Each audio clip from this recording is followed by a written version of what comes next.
Organizations around the Northeast met up today in Durham for an event focusing on celebrating women who support women and girls. They shared some emotional stories and personal problems that they faced as women, but also plans in order to avoid these situations happening in the future. Here's what they had to say. So the name of the event today speaks for itself. What exactly did you have in mind when you planned it? What was it trying to achieve? I think to bring women together from a range of different perspectives. Until Lisa and Durham Women Rising started the work in Durham, it was difficult to network here.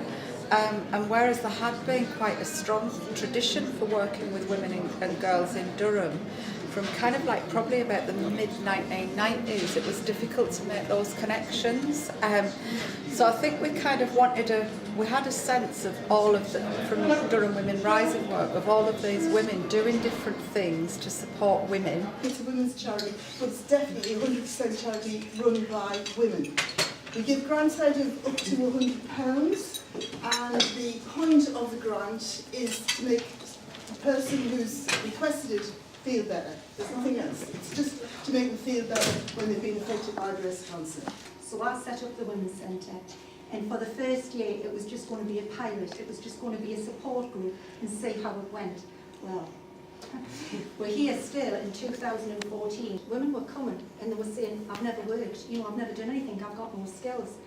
When we were seeing them knitting needles going and sewing machines going, the skills that these women had was unbelievable.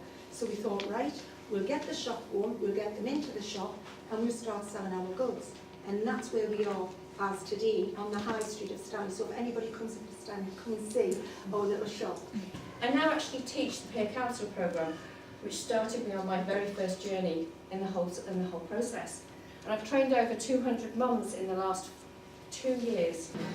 What are your thoughts on International Women's Day? Do you think it's going to bring more exposure to these problems that women face? I just think it's an international issue, it's a global issue. The issues that women are facing in the North East are faced by women all over the globe, so every day should be International Women's Day as far as I'm concerned, really.